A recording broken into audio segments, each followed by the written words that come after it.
I was 24 years old, sitting in a parking lot running numbers on my phone. $43,000 in student loans, 6.8% interest. And I realized if I did what everyone told me to do, just make my payments, I'd pay over $27,000 extra. Not principal, just interest. I almost threw up. That night, I found the move that changed everything. What's going on, everyone? Welcome back to Smart Investing Journey, where broke ends and ownership begins. If you're new here, this is the channel where we don't shame you for having debt. We don't pretend there's some magic overnight fix. What we do is hand you the exact systems, the exact math, and the exact moves that separate people who escape debt from people who just survive inside it. And today, this one's personal. Because that $27,000 I almost lost, I'm about to show you exactly how I kept it. Every single step. So if you've got student loans sitting on your chest right now, you're in the right room. Here's what nobody prepares you for. You graduate, you get the degree, maybe you land a decent job. Maybe you're still figuring that part out. But either way, about 6 months later, a payment shows up. And it doesn't feel like an investment in your future, it feels like a bill for a decision you made when you were 17 years old. You didn't understand compound interest at 17. You didn't understand amortization schedules. You didn't understand that signing a promissory note at that age would shape your financial life for the next decade. And now you're 24, 26, 28, and that balance barely moves. You pay $300 a month and the principal drops by $140. The rest? Interest. Pure profit for your loan servicer. And the worst part, you think that's normal. You think that's just how it works. Everybody's got loans. Everybody's paying them off slowly. It's fine. It's not fine, because that slow bleed is costing you more than you've ever calculated. And I know that because I almost made the exact same mistake. But here's where it gets real. Today, I'm giving you the Debt Disarm System. 5 steps, in order, that took my student loans from a 10-year sentence to a 5-year project and saved me $27,000 in the process. Step 1 of the Debt Disarm System is the Loan Autopsy. And I call it that for a reason, because most people with student loans can tell you their balance, maybe their interest rate, but they cannot tell you how much of their monthly payment goes to principal versus interest. They can't tell you their total cost of the loan over its full term. They can't tell you their amortization schedule breakdown for year 1 versus year 7. And if you don't know those 3 numbers, you're flying blind. You're paying a bill, not managing a financial instrument. Here's what I mean. When I sat down and ran my own loan autopsy, here's what I found. $43,000 in federal student loans, interest rate 6.8%, standard 10-year repayment plan, monthly payment $495. Sounds manageable, right? Until you see the total. Over 10 years, I would pay $59,400. $43,000 was my loan, the other $16,400, interest. That's what the slow lane costs. $16,000 just for the privilege of taking 10 years. But it got worse, because when I looked at my amortization schedule month by month, I realized that in year 1, almost half of every payment was going to interest, not principal. Interest. I was paying $495 a month, and only $251 of it was actually reducing what I owed. The rest was profit for the servicer. That's the part nobody shows you. The early years of your repayment are designed to benefit them, not you. The system is front-loaded with interest on purpose, and most people never open the spreadsheet to see it. What most people get wrong about student loans is thinking the balance is the problem. The balance isn't the problem. The interest architecture is the problem. And you can't disarm something you haven't dissected. So before you do anything else, before you refinance, before you throw extra money at it, before you call anyone, pull your amortization schedule. Every federal loan servicer has one. Download it, print it, look at every single month. That's your map. That's where the $27,000 is hiding. Step 2 is the rate reset. This is the move. This is the one that saved me $27,000. And I need you to hear me on this because the details matter. After I did my loan autopsy and saw what 6.8% was actually costing me, I started researching refinancing. Now, let me be very clear about what refinancing means and what it doesn't mean. Refinancing means a private lender pays off your federal or private loans and issues you a new loan at a lower interest rate. That's it. It's not consolidation, it's not forgiveness, it's a rate swap. And it can save you a staggering amount of money if you do it at the right time, with the right credit profile, under the right conditions. Here's what I did. I had been working for about 18 months after graduation. My credit score was 722. Not perfect, not elite, just solid. I applied to 3 different refinancing lenders in the same 2-week window. And this part matters because multiple hard inquiries for the same loan type within 14 days count as a single inquiry on your credit report. Most people don't know that. I got 3 offers. The best one came back at 4.2% fixed. I went from 6.8 to 4.2. That's a 2.6% drop. Now hold on, because I need you to understand what 2.6% actually means in dollars. On $43,000 over a 10-year term, 6.8% costs you $16,400 in interest. 4.2% costs you $9,600. That's a difference of $6,800 just from the rate change alone. But I didn't stop there, because the rate reset isn't just about the percentage. It's about what the new rate enables you to do with step 3. But before I move on, let me tell you what most people get wrong about refinancing. They think they need a 750 credit score. They don't. Plenty of lenders will offer competitive rates at 700 or above. They think refinancing takes months. It doesn't. Mine took 11 days from application to funding. And here's the biggest mistake. They refinance federal loans without understanding what they're giving up. When you refinance federal loans into a private loan, you lose access to income-driven repayment plans, you lose public service loan forgiveness eligibility, and you lose federal forbearance protections. If you work in public service or if your income is unstable, the rate reset might not be your move. You need to know your situation before you pull this lever. This isn't one size fits all, it's precision. Now, if you're watching this and you've already pulled out your phone to check your interest rate, good. That means you're not just watching this video, you're using it. And that's the difference between a viewer and a builder. If this is hitting different, drop a comment right now and tell me your current interest rate. I want to see it. I want this comment section to be the most financially aware place on YouTube today. And if you haven't subscribed yet, now's the time, because the next 3 steps of the Debt Disarm System are where the real acceleration happens. Step 3 is the payment architecture, and this is where most debt advice falls apart, because everyone tells you to pay extra. Throw extra money at your loans. Great, thanks, very helpful. But nobody tells you how to structure those extra payments for maximum impact.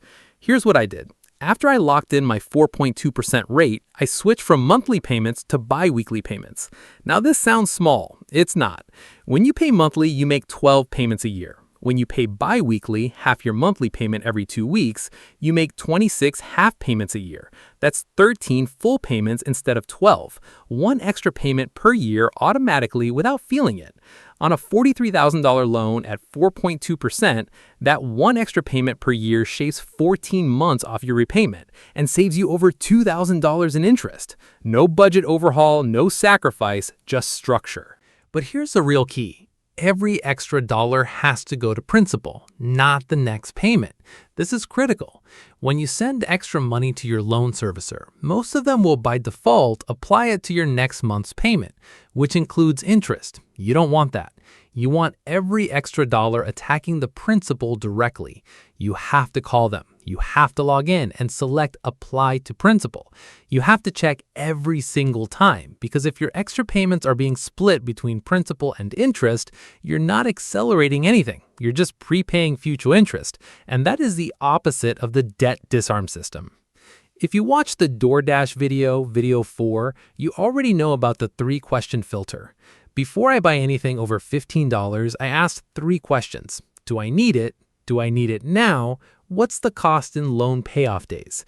That 3rd question changed everything, because when I reframed a $60 dinner as this dinner cost me 3 extra days of debt, I stopped buying things I didn't actually want. That freed up about $240 a month in what I call ghost spending, money that was leaving my account without building anything. I redirected all of it to principal. Every dollar, targeted, surgical. That $240 a month in principal-only payments saved me over $8,000 in total interest and cut my repayment timeline by almost 2 years. Different structure, different targeting, different outcome. Step 4 of the Debt Disarm System is the hidden levers. These are the money-back mechanisms that most borrowers never claim because nobody tells them they exist. Lever 1.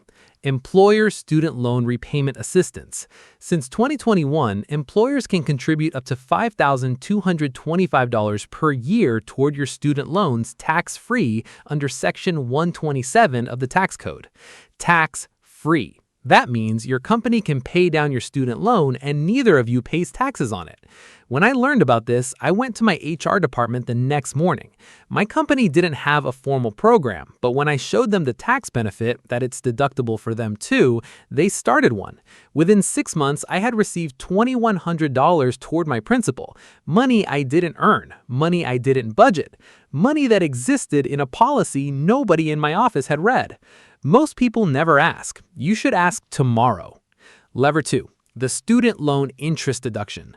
You can deduct up to $2,500 of student loan interest paid per year on your federal taxes if your modified adjusted gross income is under $75,000 as a single filer.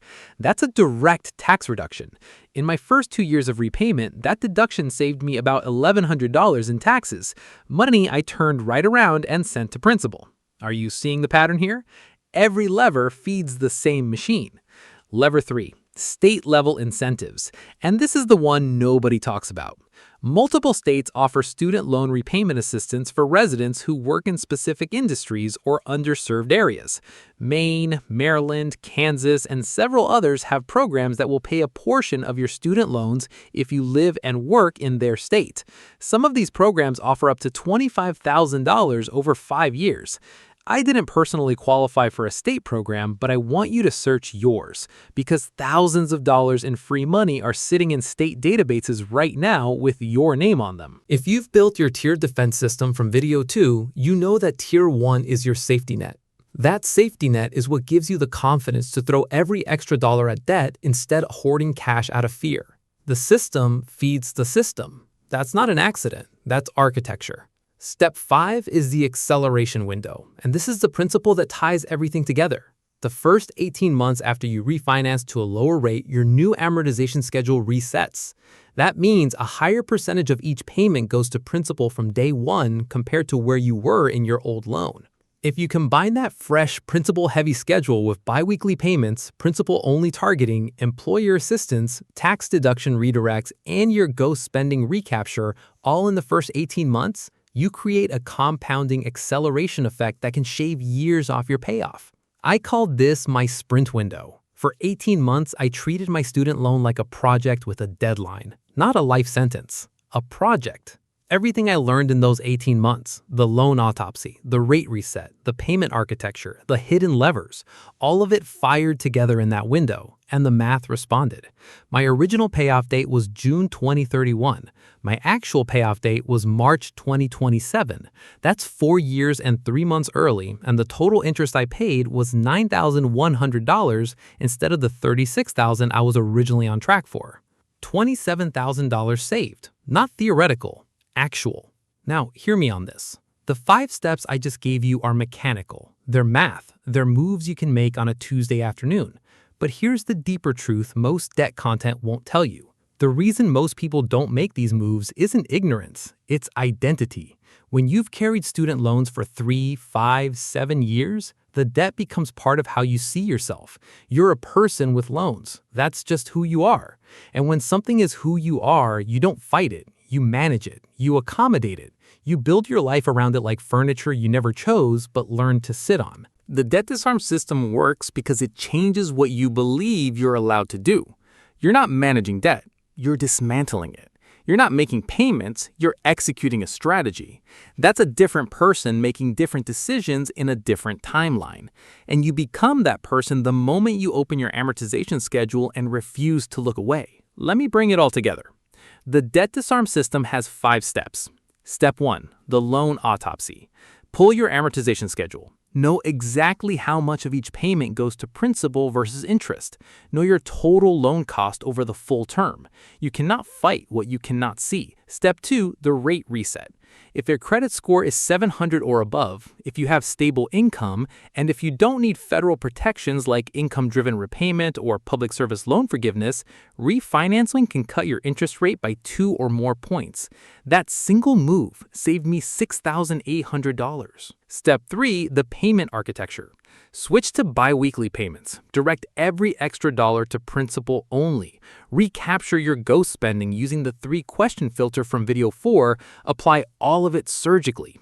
Structure beats willpower every single time. You will never outdiscipline a system. Step 4, the hidden levers.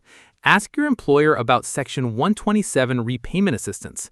Claim your student loan interest tax deduction. Search your state's incentive programs. These are dollars that already exist in the system waiting for you to claim them. Step 5, the acceleration window. The first 18 months after your rate reset are the most powerful period in your entire repayment. Stack every step together during that window, and you can shave years off your payoff and thousands off your interest. Now, here's what $27,000 saved actually looks like if you take that money and invest it. If you put $27,000 into an S&P 500 index fund, averaging 10% annual return, and you don't touch it for 20 years, that $27,000 becomes $181,000 in 2 decades. That's not motivation. That's not hustle talk. That's math. And math doesn't negotiate. I want to talk to the person watching this who right now has that number sitting in their stomach, that loan balance, that monthly payment, that feeling every time you log in and the number barely moved. I know that feeling. I sat in that parking lot at 24 years old, running numbers on my phone, and I felt it in my chest. And I want to tell you something that nobody told me. You're not behind. You're not broken. You are not your balance. You're a person who was handed a financial instrument before you had the knowledge to manage it. That's not a moral failure. That's an information gap, and you're closing it right now. Every minute you've spent watching this video is a minute you invested in your own financial architecture. The Debt Disarm System isn't about deprivation. It's not about eating rice and beans for 5 years. It's about precision. It's about knowing where the levers are and pulling them in the right order at the right time. That's not sacrifice. That's ownership. And ownership changes everything. Motivation is a lie. Discipline is overrated. Repetition builds wealth, but it starts with one move. Your one move is waiting for you inside your amortization schedule. Go find it. If this video gave you a plan you didn't have 20 minutes ago, subscribe and hit that bell, because next week we're going deep on building your first investment position while you're still paying off debt. Yes, both at the same time. I'll show you exactly how. Smart investing journey, where broke ends and ownership begins. I'll see you in the next one.